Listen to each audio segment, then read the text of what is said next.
अस्सलाम वालेकुम। कैसे हैं आप सब लोग? खैरियत से हैं? ठीक है। एक मेल हार्मोन है टेस्टोस्टेरोन।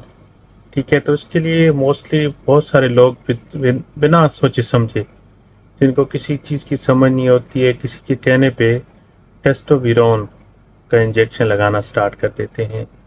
आज की वीडियो उन लोगों के लिए गाइडलाइन होगी कि आपने टेस्टोस्टेरोन इंजेक्शन जो है, जो कि टेस्टोस्टेरोन डिपो के नाम से आता है, जो कि बायर कंपनी का, एक एथेंटिक कंपनी का है, लेकिन हर चीज़ के एक मकसद होते हैं, उसको क्यों यूज़ किया जाता है आपको पता होता नहीं है। किसी के कहने पे आप उस चीज़ को स्टार्ट कर देते हैं और उसके बहुत ज़्यादा साइड इफ़ेक्ट होते हैं।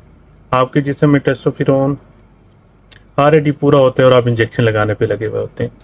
तो आज की वीडियो में मैं बताऊंगा कि टेस्टोस्टेरोन इंजेक्शन किसके लिए है, उसे क्यों यूज़ किया जाता है, उसकी डोज क्या है, उसके साइड इफ़ेक्ट्स क्या हैं, ठीक है, इसको कितने अरसे तक यूज़ कर सकते हैं, और मोस्टली ज़रूर जानिएगा इस वीडियो के एंड तक इसके साइड इफ़ेक्ट क्या हैं, कि बगैर सोचे समझे इसको हम यूज़ करें या ना करें। तो इस वीडियो को एज इन्फॉर्मेशन अपने दोस्तों में, रिश्तेदारों में शेयर करें। मेरे चैनल को ज़रूर सब्सक्राइब करें। तो चलते हैं आज के टॉपिक की तरफ। सबसे पहले टेस्टोस्टेरोन इंजेक्शन को समझने से पहले हमें मेन इनफर्टिलिटी को समझना चाहिए कि हमारी मेन इनफर्टिलिटी है क्या। मेन इनफर्टिलिटी यानी बच्चों का ना पैदा करने की सलाहियत होती है, जिसमें मैं ये कहने का मकसद है कि सिंपल ज़बान इसलिए यूज़ करता हूँ ताकि आप सब लोग समझ सकें। मैं किसी को कॉपी नहीं करता, किसी को समझता नहीं हूँ। यूट्यूब मेरे लिए नहीं है। हमने पेशेंट को डील करना सीखा है, यूट्यूब को नहीं। हम हर चीज़ देखते हैं ताकि आसान से आसान वीडियो आप लोग के लिए बनाएं ताकि आपको समझ आए। मेन इनफर्टिलिटी अब कितने बंदों को पता होगा, लेकिन बच्चा पैदा ना करने की सलाहियत सबको पता होगा। ठीक है, इसमें वजह क्या होती है कि आपके जो टेस्टिस होती हैं, जो बाल होती हैं, उनके अंदर स्पर्म बनने का अमल जो होता है वो पूरा नहीं होता, या बनते भी हैं तो वो डेड होते हैं। और स्पर्म बनाता कौन है? Testosterone main hormone. ठीक है, अगर ये हार्मोन आपके जिस्म में शुरू से ही कम हो, ठीक है, वो जेनेटिकली भी हो सकता है और बहुत सारे उसके रीज़न हो सकते हैं। कुछ मेडिकेशन बचपन में आपकी कोई मेडिकेशनल ऐसी थेरेपी हुई है, जेनेटिक्स है या डायबिटिक है, या कुछ भी इश्यूज हो सकते हैं। तो उस केस में अगर आपके अंदर स्पर्म बनने की अमल बहुत कम है और आपके टेस्ट कराया है और टेस्टोस्टेरोन बहुत कम है, तो फिर आप टेस्टोस्टेरोन इंजेक्शन यूज़ करेंगे। एक और बीमारी है हाइपोगोनेटिज्म, ठीक है, जिसमें स्पर्म हमारे प्रॉपर बनते नहीं। अगर बनते भी हैं तो उनमें इतनी सलाहियत नहीं होती कि वो आपको साहिब औलाद कर सकें, तो उसमें भी हम इसको रेकमेंड करते हैं। टेस्टोस्टेरोन डिपो इंजेक्शन है क्या? ये बेसिकली डेरिवेटिव है टेस्टोस्टेरोन का, जो कि मेल सेक्स हार्मोन है, जो कि सेम एंड्रोजन है, उससे ये निकलता है या प्रोड्यूस होता है, ये कह सकते हैं आप सादा अल्फाज में, और नेचुरली ये हमारे जिस्म में मौजूद होता है। ठीक है, इसकी कमी तो कैसे पता चलता है? इसका बाकायदा ब्लड टेस्ट होता है। ठीक है, और ये किन किन कंडीशंस में हो सकता है, उसकी कौन कौन सी टाइम है? सबसे पहले इसकी कंडीशन ये हो सकती है कि जो हम नौजवान और होते हैं 13-14 साल की सूरत में, उस टाइम हमारे पास अगर टेस्टोस्टेरोन पूरा नहीं होता तो हमारे उसकी क्या साइन एंड सिम्टम हमारे जिस्म पे होती हैं कि हमारे जिस्म पे दाढ़ी के बाल बहुत देर से आते हैं। और एक और चीज़ भी बता दूं, कई लोगों के जिस्म पे बाल बहुत ज़्यादा होते हैं, वो अलामत होती है कि आपके अंदर टेस्टोस्टेरोन लेवल बहुत है। शोल्डर्स पे, पूरे जिस्म पे अगर आपके बाल बहुत ज़्यादा हैं, छाती पे, तो इससे बुरा ना माने, इससे आपकी मर्दानगी की अलामत है। इसके यूजेस हाइपोगोनेटिज्म, सबसे पहले कि आपके टेस्टिस अगर प्रॉपर टेस्टोस्टेरोन से नहीं बन रहे, यानी स्पर्म काउंट प्रॉपर नहीं बना ड्यू टू टेस्टोस्टेरोन, तो ये इसकी स्टोर करता है टेस्टोस्टेरोन लेवल को, ताकि वो आपके स्पर्म प्रॉपर बना सके जो अप टू मार्क्स हों, नंबर 1। सेकेंडली, अगर आप प्यूबर्टी की स्टेज में होते हैं, तो जब आपके अंदर टेस्टोस्टेरोन पूरा नहीं होता था, जिस्म पे या मुंह पे दाढ़ी के बाल नहीं आ रहे होते, तो उस टाइम भी हम किसी हद तक रिकमेंड कर सकते हैं, लेकिन उस टाइम जो डोज होती है वो कम होती है। हम उस टाइम 50 mg पर ml भी दे सकते हैं या 100 mg तक। लेकिन जो मसला दूसरा है हाइपोगोनेटिज्म का है, जिसमें आपके टेस्टिस में आपके स्पर्म प्रॉपर नहीं बन रहे होते, तो उसमें हम 200 mg पर वीक देते हैं, और ये अप टू 4 to 6 वीक तक का ट्रीटमेंट होता है।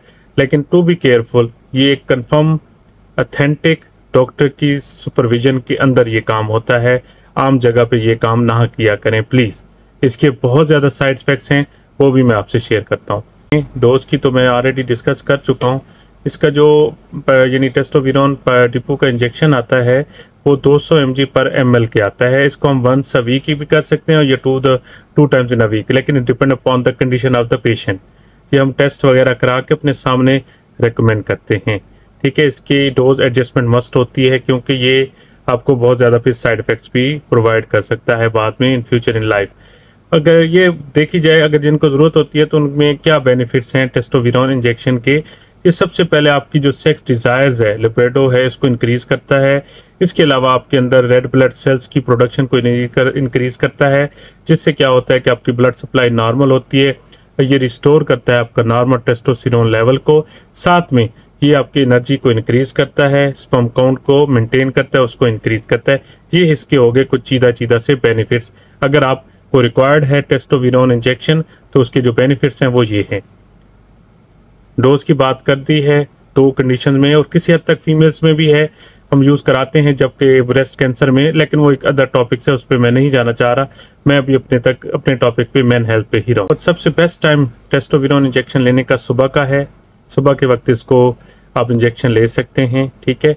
और सेकेंडली अब हम बात कर लेते हैं इसकी ट्रीटमेंट कोर्स की। वो 3 से 6 वीक्स के तक होता है, यानी किसी केस में हम 4 वीक्स तक जाते हैं और किसी केस में हम 6 वीक्स तक इसका ट्रीटमेंट अप टू कंटिन्यू। ये CTR कंटिन्यू ट्रीटमेंट जो है इसका 6 वीक्स है, ठीक है।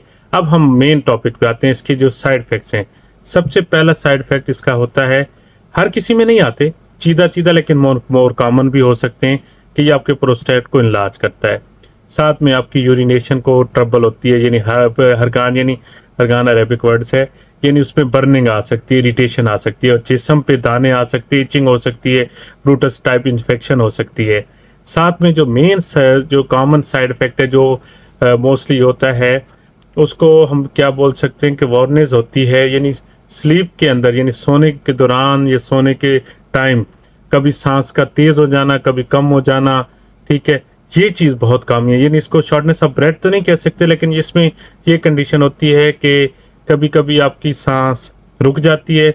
इसको अपीनिया कहें तो ज़्यादा बेहतर रहेगा। और ये मोर कॉमन यानी मोस्ट सीरियस साइड इफ़ेक्ट है। अगर इस तरह की कोई इन्फेक्शन यानी साइड इफ़ेक्ट अगर आप में आता है तो आप फ़ौरन इसको बंद कर देंगे, ठीक है। टेस्टोस्टेरोन इंजेक्शन अगेन काशन सिर्फ कंफर्म केस में रिकमेंड किया जाता है। टेस्टोस्टेरोन डिपो इंजेक्शन लगाने से पहले हम कुछ पैरामीटर्स देखते हैं in the form of test. सबसे पहले आयरन डेफिशिएंसी का हम टेस्ट करवाते हैं। सेकेंडली हम करवाते हैं टेस्टोस्टेरोन इंजेक्शन यानी टेस्टोस्टेरोन लेवल का टेस्ट हम करवाते हैं। साथ में प्रोलैक्टिन भी हो जाता है या TSH का भी हम चेक करा लेते हैं। ये सारे पैरामीटर्स को हम चेक करके बाद में हम रेकमेंड करते हैं कि आया इस कस्टमर्स को या पेशेंट को यानी टेस्टोस्टेरोन इंजेक्शन की ज़रूरत है और उसकी क्या डोज है, कितनी कमी है, तब हम इसको रिकमेंड करते हैं। मोस्टली हमारे जो जिम्स वाले मतलब भाई हैं जो जिम्स करते हैं उनको हम ये रेकमेंड करते हैं, वो क्योंकि उनमें प्रोटीन्स की और इस तरह की यूज़ करते हैं कि उनके नॉर्मल होता है कि उनका टेस्टोस्टेरोन इंजेक्शन यानी टेस्टोस्टेरोन लेवल कम हो जाता है, तो उनको हम रेकमेंड करते हैं क्योंकि बॉडी बिल्डिंग में जो बॉडी सेक्स होते हैं उनको इंक्रीज़ करता है टेस्टिस में। तो खासकर अब मैं बात कर लेता हूँ कंट्रा इंडिकेशंस की कि कौन आदमी टेस्टोस्टेरोन इंजेक्शन नहीं ले सकता। एक तो जो टेस्टोस्टेरोन से हाइपर सेंसिटिविटी हो, दूसरा जो क्रॉनिक जिनको लिवर डिजीज़ हो जैसे हेपेटाइटिस है, कुछ भी हो सकता है।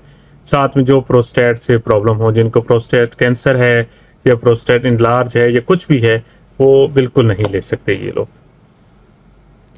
अगर मिसाल के तौर पे आपको टेस्टोस्टेरोन इंजेक्शन की ज़रूरत नहीं थी और आपने यूज़ किया तो आपको क्या क्या हो सकता है।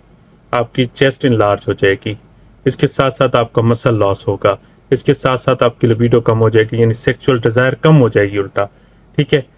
ये चीज़ मेन है, इसलिए टू बी केयरफुल, जो चीज़ रिक्वायर्ड हो तब यूज़ किया करें।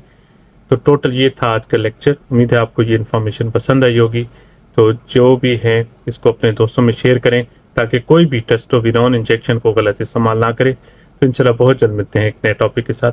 अल्लाह ने के बाद।